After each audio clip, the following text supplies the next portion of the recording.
দেখুন, এই দিনটার অপেক্ষা সবাই মোটামুটি করতে থাকে। তো সেই দিনটি চলে আসছে আপনাদের সম্মুখে। ধীরে ধীরে দিনটা এগিয়ে আসছে। তো সেই দিনটি হলো, যেমনভাবে থাম্বনেলে দেখেছেন, যে পুষ্যা নক্ষত্র যুক্ত রবিবার, যন্ত্র জাগানোর দিন। যদি এই কাজটি আপনি করতে পারেন, তাহলে আপনার দুঃখ কষ্ট সব দূর হয়ে যাবে।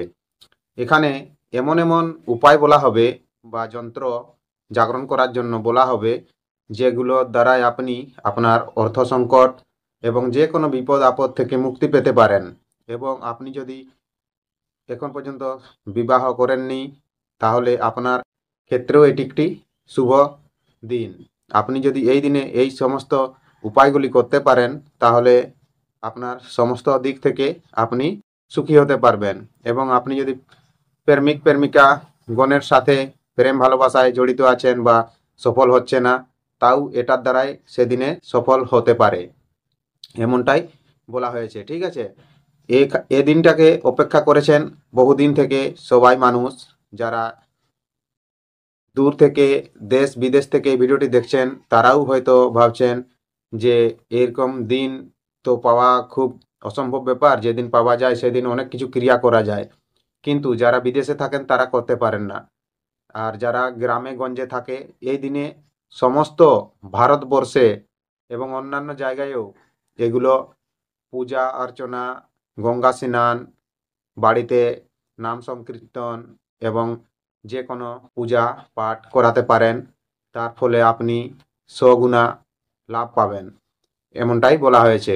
তাই এই দিনে সবাই দেশ জুড়ে মানায় দিনটাকে, এবং পূজা পাঠও করে চলে আসছে এবং চলতে থাকবে আগামী যতদিন এইভাবে দিনটা পড়বে। পুষ্যা নক্ষত্র যুক্ত রবিবার, এটি একটি মহাসংযোগ এই বছর হচ্ছে। তো এই মহাসংযোগে আপনি দেখবেন যে কি কি যন্ত্র আপনাকে জাগাতে বলা হয়েছে। যেমন আপনি দেখেছেন আমাদের এই চ্যানেলে বলা হয়েছে অনেক, যে কোনো দু তিনটি গাছের নাম বলা হয়েছে। সেই গাছগুলো যদি আপনি জাগাতে পারেন বা নিয়ে আসতে পারেন, তার ফলে আপনি অনেক কিছু লাভ করতে পারবেন।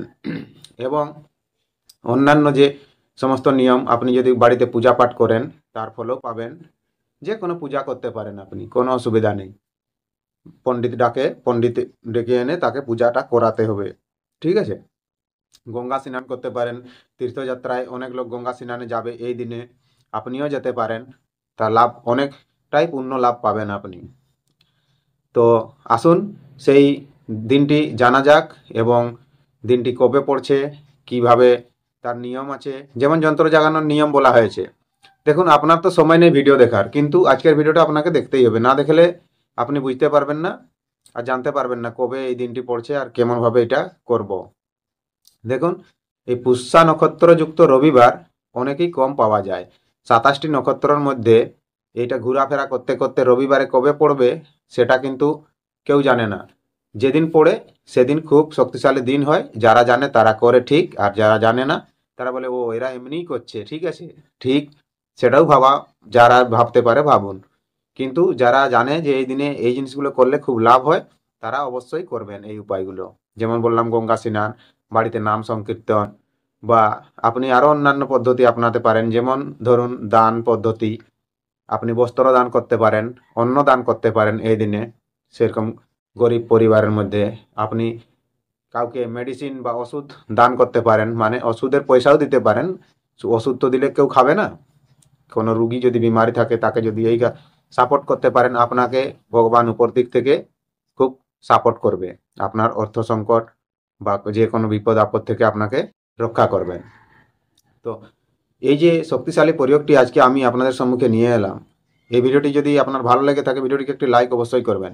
আর দেশ বিদেশে যে যেখানে আছেন বন্ধুরা, বেঙ্গল, উড়িষ্যা, ঝাড়খণ্ড, বা বাইরে যে মালয়েশিয়া, সৌদি আরব থেকে যারা এই ভিডিওগুলো দেখেন, তো তাদেরকে বলি তারা এই ভিডিওটি শেয়ার অবশ্যই করবেন আপনাদের পরিবারের মধ্যে, আপনাদের বাড়িতে।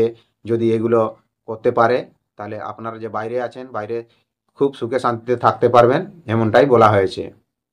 তো সেই দিনটি হলো আপনার, তো রবিবার তো আছেই, পুষ্যা নক্ষত্র যুক্ত আছে, রবিবারেই থাকছে। তো দিন হচ্ছে ইংরাজি মাসের আপনার হয়ে যাবে ফেব্রুয়ারি, 1 ফেব্রুয়ারি। 1 ফেব্রুয়ারি পড়ছে এবং দিন তো রবিবার। আর মাঘ মাসের হচ্ছে 18ই মাঘ, মাঘ মাসের 18 মাঘ এবং ফেব্রুয়ারির 1 ফেব্রুয়ারি। সেই দিনে মহাসংযোগ হচ্ছে আপনার মাঘী পূর্ণিমা এবং যুক্ত হচ্ছে পুষ্যা রবি। তাই এই দিনে আপনি যে কোনো কাজ করবেন, যে কোনো প্রয়োগ করবেন, কিন্তু থাম্বনেলে যে দেখেছেন এই কাজ করলে আপনার অর্থ সংকট বা বিপদ আপদ দূর হবে, যে ফটো দেখানো হয়েছে সে কাজটি যদি না করতে পারেন খুব ভালো হয়। সেদিনে করা উচিত নয়, নিষেধ থাকে এবং কি পূর্ণিমা থাকছে।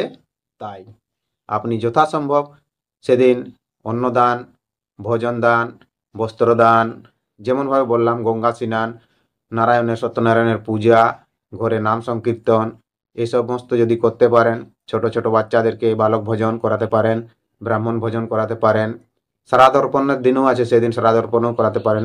পুরা দেশ জুড়ে দেখবেন সেদিন কেমন বিশ্ব আলোচনা হবে বা কেমন অনুষ্ঠান হবে। তো আপনিও সেটা আপনাতে পারেন, বা ছোট্ট পূজা যদি আপনার সামর্থ্য নেই তো ছোট্ট পূজা বাড়িতে আপনি করাতে পারেন, এমনটা করাবেন।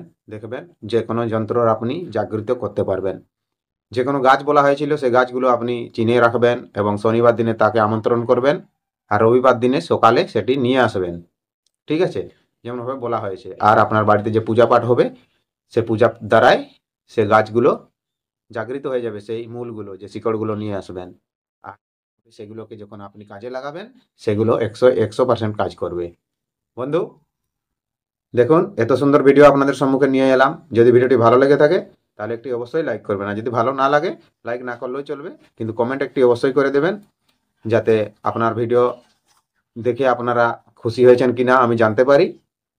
আর ভিডিওটি আপনার বন্ধুদেরকে শেয়ার করতে কিন্তু ভুলবেন না, অবশ্যই শেয়ার করে দেবেন।